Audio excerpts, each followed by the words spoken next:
약간 좀 다른 점들이 뭐냐면 그 미군의 이제 방침들이 그 움직이는 것은 모두 다 적으로 간주해라. 그 다음에 어린이도 첩자이며 넣치는 것보다는 오인해서 죽이는 게 더 낫다라는 미국 방침이 이제 한국군에 대고 다 적용된 것이죠. 네, 이춘의 세상만사 이번 회차는 제가 진행을 하도록 하겠습니다. 이춘 작가가 최근에 베트남 다크 투어 보니까 민간 학살지를 방문하고 돌아왔는데 하고 싶은 이야기가 굉장히 많은 것 같아요. 우리나라도 학살지가 굉장히 많잖아요. 네. 근데 뭐 베트남으로 간 이유가 있을까요? 솔직히 처음에는 우리나라 민간인 학살지 여행은 제주 사산 다크 투어 말고 이제 관심이 미미해갖고 제가 약간 좀 씁쓸해했던 기억들이 있거든요. 그래서 이제 심지어 아우슈비츠 투어나 뭐 캄보디아 킬링필드는 알면서도 우리나라 학살지는 제대로 알지도 못하고 다녀오지도 못했는데 다른 나라 학살지를 방문하는 게 무슨 의미가 있을까 이렇게 좀 생각을 했었어요.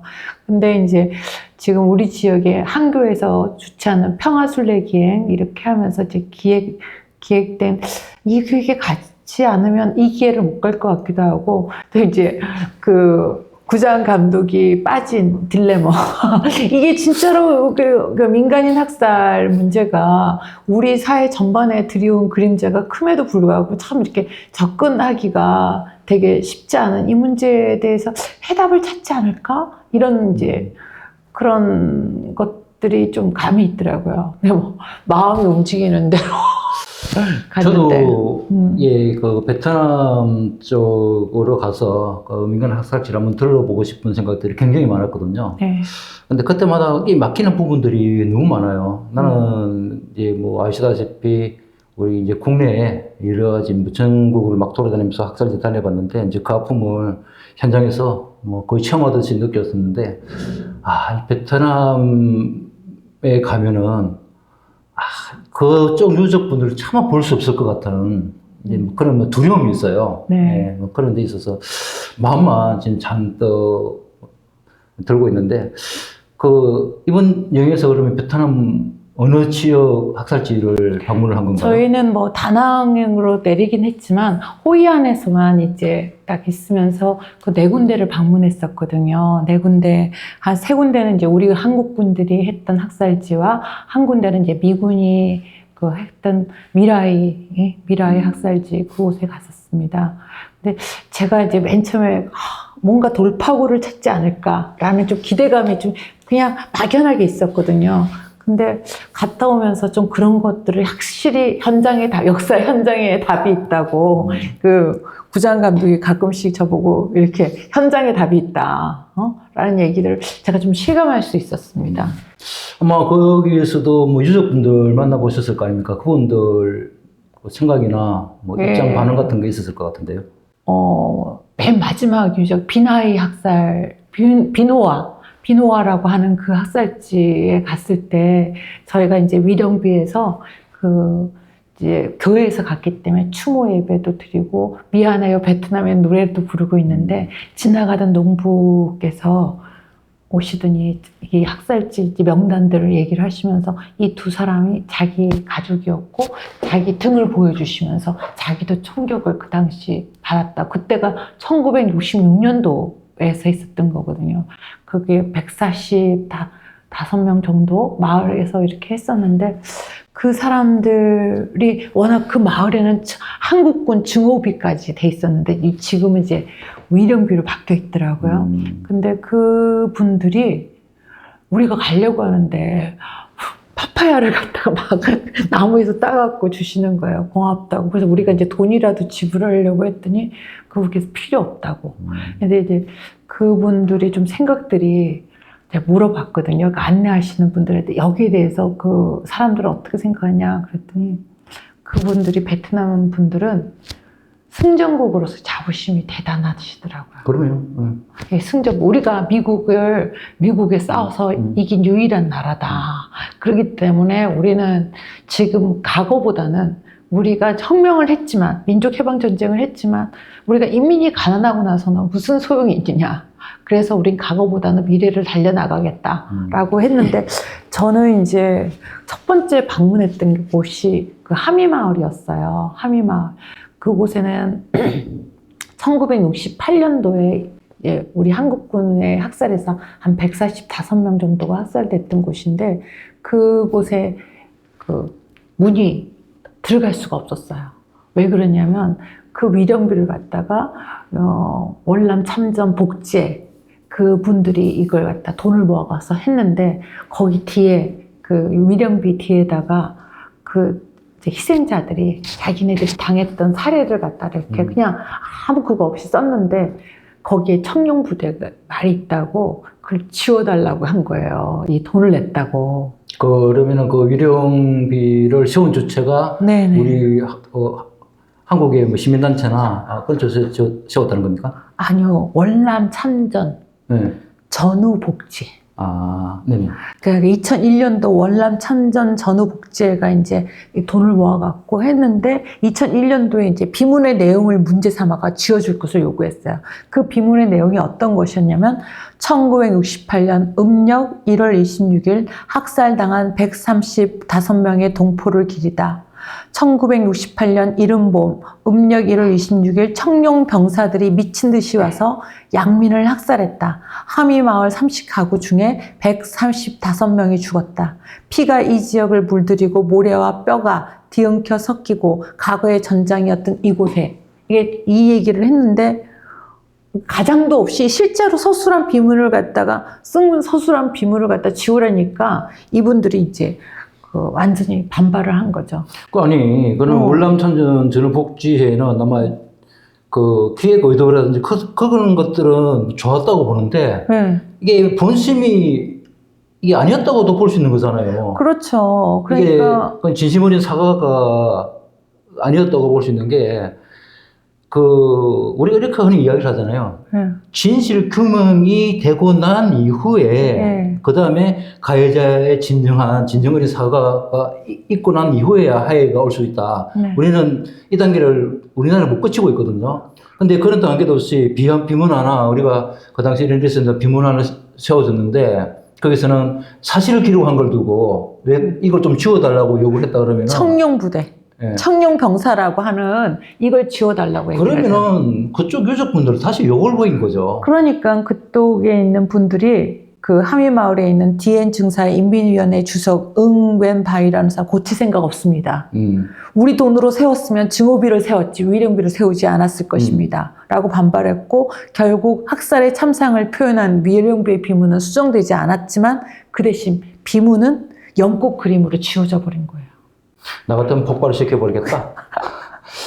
그래서 이게 이제 저희가 생각할 때는 이것이 과거사를 임하는 우리의 잘못된 자상이라는 생각이 들더라고요.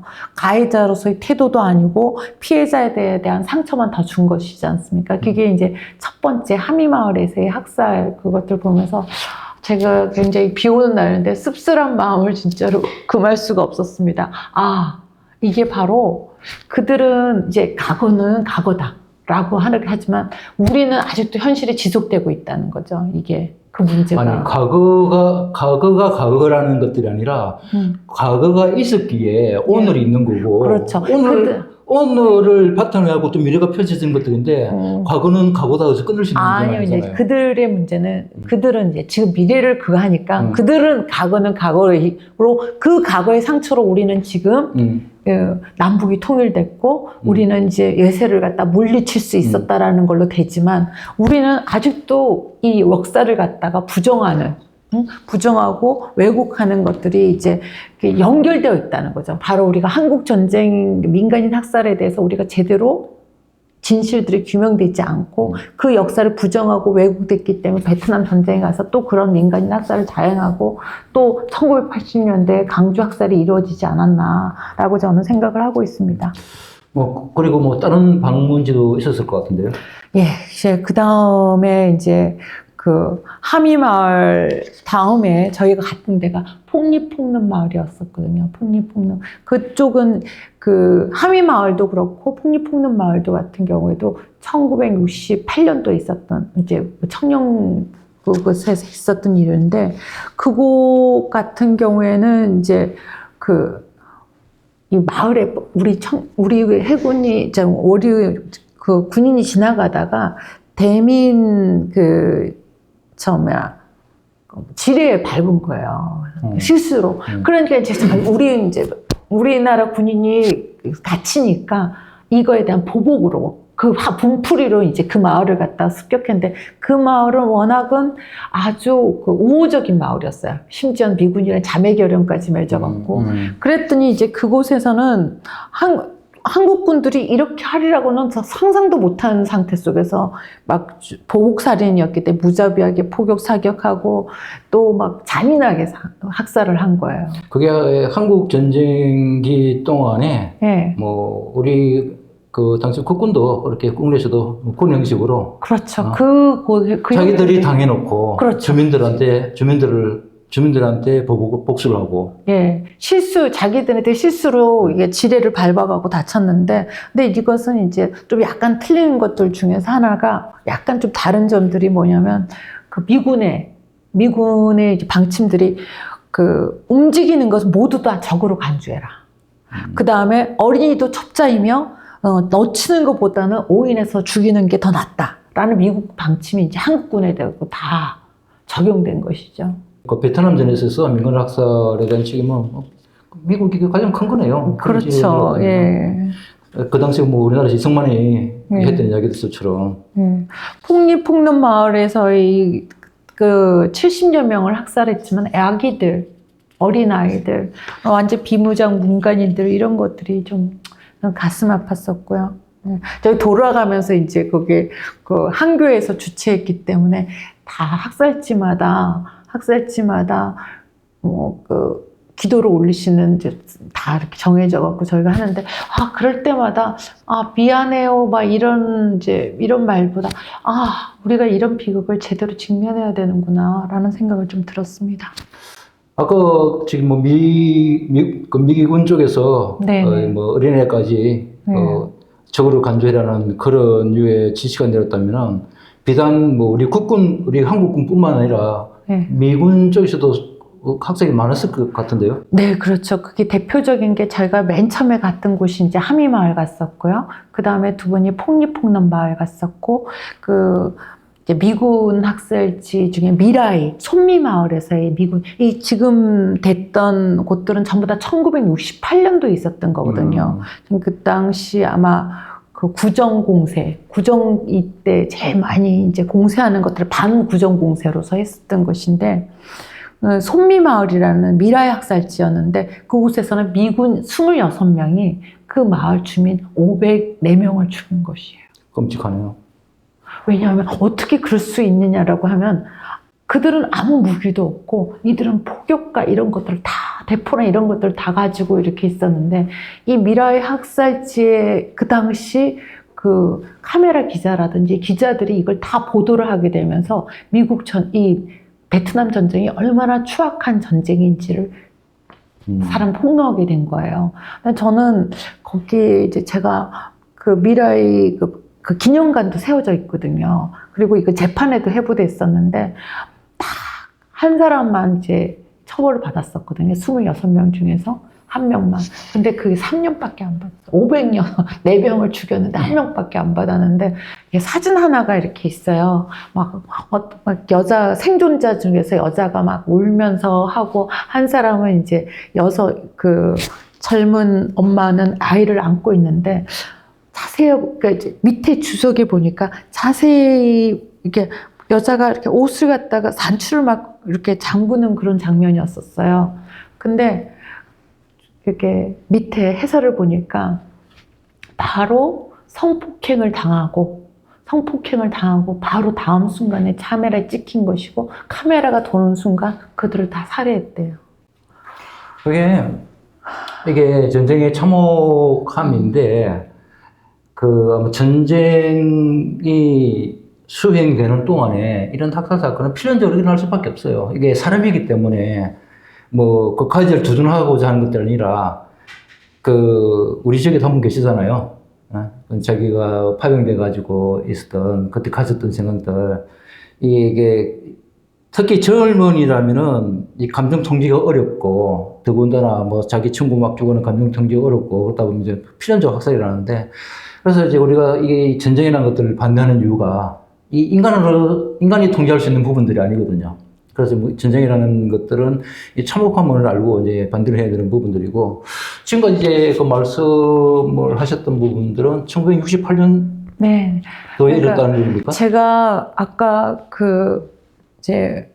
그분 했을 때 그분이 하셨던 말이 기억이 나는 게 사람들이 동물 중에서 제일 빨리 적응하는 게 인간이라고. 제일 빨리 변하는 거예요. 네네. 인간이 정말 전쟁의 간기에 휩쓸리면 갑자기 같이 자기와 훈련을 받고 자기와 같이 생활하던 이제 군인이 하나 죽게 되면 막 자기도 저 사람 증오로. 그러니까 우리가 지금 제일 위험하게 생각하는 게 서로가 적대 감정을 가지는 거잖아요. 근데 전쟁에서는 더욱더 그게 순식간이고 예, 학세가 확대되고 감정 통제가 안 되는 거죠. 그렇죠. 그래서 이제 저는 지금 아까 말했듯이 1968년도에 있었던 그 하미마을, 폭리폭넘마을, 그 다음에 지금 미라이 송미마을에서 다 있었던 일들입니다. 이것이. 그리고 이 모든 사건이 이제 1968년 있었고, 제가 이제 마지막 갔던 데가 아까 비노아라고 하는 곳이었지 않습니까? 그 당시 66년도 12월 3일, 6일, 4일에 걸쳐갖고 430여 명의 주민이 청룡부대에 의해서 이제 살해된 것이에요.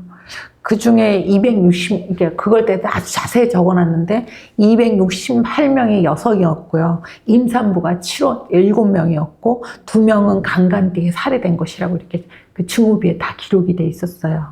그곳에 이제 한국의 증오비가 세워졌으나 그것은 철거되고 이제 위령비가 세워졌는데 저는 베트남 전쟁에서 이 베트남 사람들 중에서는 이 민족 해방 전쟁에 프랑스와라도 전쟁을 하고 미국과도 전쟁을 하고 이랬기 때문에 3명 이상 그 자녀를 잃은 사람들이 너무너무 많아요. 어머님들 중에서. 그러다 보니까 그들을 어머니 영웅이라고 하는데 그 중에서 13명의 자녀를 잃은 분이 있었어요. 13명이. 그래서 7명은 자기도 유골을 찾았지만 다른 사람들은 못 찾았는데 그 어머니께서는 지금도 이제 미군 유골들을 찾고 있대요. 왜냐하면 내가 이렇게 내 자식이 있고 내 자식의 유골조차도 못 찾으니까 너무너무 힘든데 그 사람들도 마찬가지로 이 베트남이 어떤 곳인지도 모르고 자기 아들의 뼈조차도 못 가져온다면 얼마나 슬프겠냐라면서 이제 이런 말들 하더라고요. 그러니까 우리도 보면 너무너무 순하잖아요. 아무 이렇게 보면. 그래서 울고 있지 않겠냐 이러면서 그들은 자신을 이제 피로 이룩한 역사에 대한 긍지로 미래를 나갈 수 있지만 우리들은 이제 하미마을 사례처럼 또 심지어는 아까 폭리폭넘마을이라든지 아니면 하미마을의 생존자들이 정부 땅에서는 그러니까 베트남 정부가 우리한테는 안 그렇지만 개인은 이게 국가 폭력에 대해서 불법적인 그 희생자로서 할 수 있잖아요. 자기 가족을 다 잃었으니까. 작년에 이렇게 재판을 시민평화법정 이렇게 했는데 바로 그 앞에서 그들에게 베트콩 이런 게 바로 그게 한 사람에게 그게 아니라 저는 그게 우리 현주소라는 생각이 듭니다. 이게 이제 되게 그 공감 능력이 뛰어나신 분들 있죠? 네네. 그분들이 그 공감이란 부분이 선한 쪽으로 움직이면은 피해자도 그러니까 나에게 위해를 가한 가해자도 끊어낼 수 있지만은 그게 나쁜 방향으로 움직이면은 엄청나게 큰 학살을 장려할 수 있는 사람이 되거든요. 그게 감정이란 거 아닙니까? 그래서 지금 말씀 쭉 들어보니까 베트남에서 있었던 학살 사건도 뭐 우리 국내에 있었던 그 유가 크게 다르지 않아요. 우리가 잘 알다시피 전쟁이 발발하게 되면은 크게 피해 있는 것이 여성과 어린아이들, 노인들이 제일 먼저 피해를 당하게 되는데, 특히 이제 우리 국내 같은 경우는 이 사람이 빨갱이여서가 아니라 그 집안의 재산을 뺏기 위해서, 아니면 그 집안의 여자를 뺏기 위해서 그 빨갱이 벌어서 학살하는 그런 사례들도 굉장히 많고요. 그렇죠. 근데 이제 베트남 쪽에서 뭐 그런 사례들은 뭐 최고 국민들이 아니니까 좀 다를 것 같은데, 국내 학살과는 좀 어떤 차이가 있던가요? 저는 이제 제가 아까 갔다 와서 현장에서 좀 다른 돌파구를 찾고 싶었다. 우리 민간인 학살 문제에 대해서 나는 이렇게 마음에 세상에 태어나갖고 아주 세상을 바꿀 수는 없어도 하더라도 우리가 그 죽음에 대해서 이렇게 많은 진짜 너무 이건 범죄, 인류의 범죄와 같은 이런 범죄들에 대해서 우리가 묵인하고 이런다면 나중에 대해서 어떻게 그럴 수 있지? 라고 얘기를 한다. 뭐라고 얘기할까? 이런 항상 그 무거운 마음이 있었거든요. 그러는데 제가 이제 그곳에서 가서 보면서 야, 저럴 때 그들의 피로, 그들의 희생으로 지금 우리는 아주 풍족하지 않지만 외세를 물리칠 수 있었다라고 인정되고 그들에 대해서 평가받을 때. 그러니까 우리 얘기를 하면 지금 그 빨갱이라고 올렸던 그 한국 전쟁 전후에 희생됐던 민간인들은 우리 아무것도 안 한 게 아니라 생각하면 그들은 우린 단독 정부, 남북이 분단되는 거 싫어한다. 우린 친일 매국노들 청산해달라. 아니면 땅들 우리한테 농민들에게 땅을 달라. 8시간 노동제 실시하자. 이랬던 요구들로 우리가 좀 우리 사회가 그들이 그냥 빨갱이였던 것만이 아니라 그들이 그 시대의 요구들을 했었던 것이잖아요. 그렇죠. 그들이 희생됐던 거잖아요. 그리고 더 문제는 저는 어떠냐면 그들이 죽임으로써 빨갱이가 돼버렸잖아요.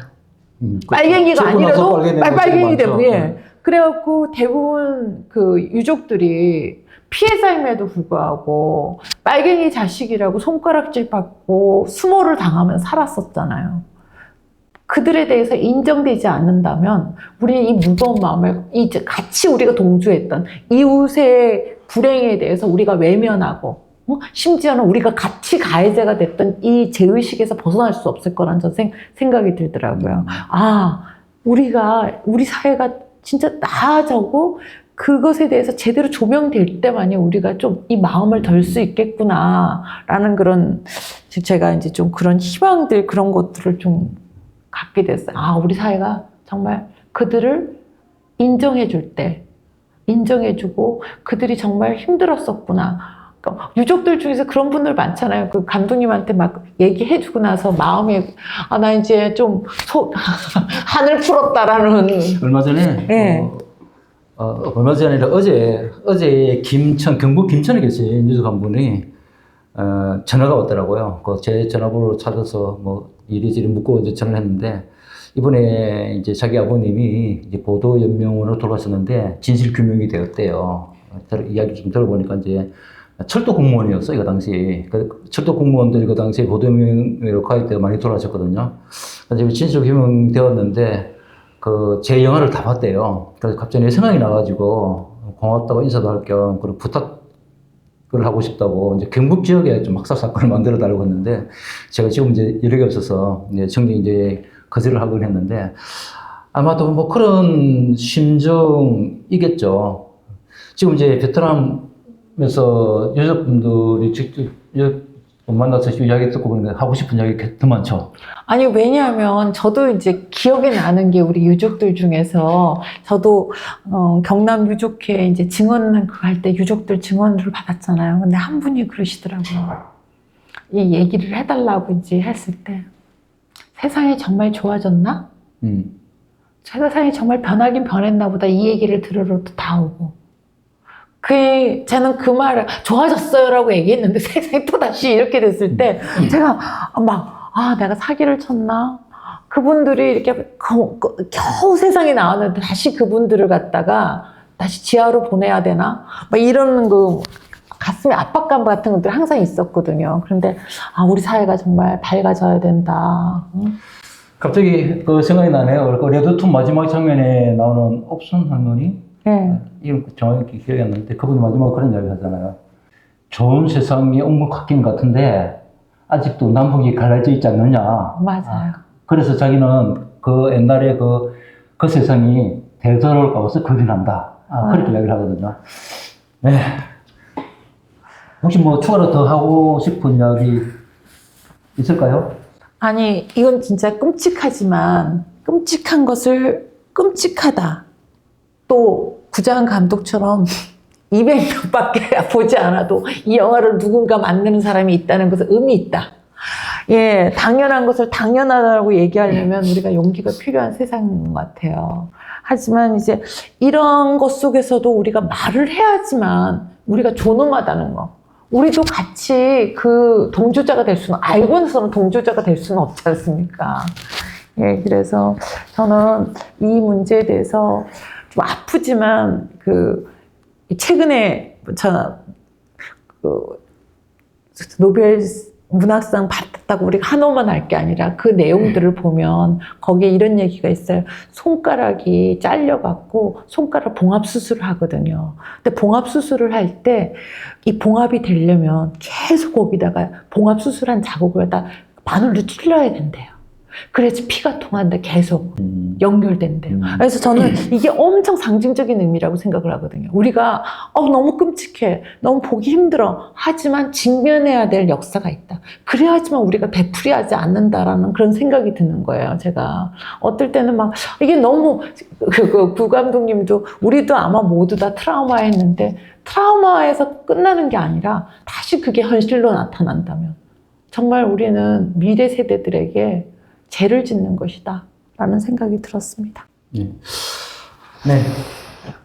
두 편에 걸쳐서 민간인 학살 사건에 대해서 저도 이야기를 하고 우리 이춘 작가도 이야기를 했는데 이런 계획을 마련했던 거는 최근에 남북 간의 군사 긴장이 너무 깊어지고 있고요. 그래서 이제 이런 문제, 특히 전쟁이라는 것들이 얼마나 끔찍한지 과거의 사례를 들어서 과거 이야기를 하면서 그 고난을 겪었던 분들을 풀어내어서 전쟁이 참상이 어떻다라는 것을 좀 알려드리고 싶었고, 그래서 그럼으로 인해서 우리가 왜 전쟁을 반대를 해야 되는지, 평화가 왜 중요한 건지를 이야기하고 싶어서 이번 시간을 마련했습니다. 네, 이춘의 세상만사 오늘은 여기까지 진행하도록 하겠습니다. 네, 감사합니다.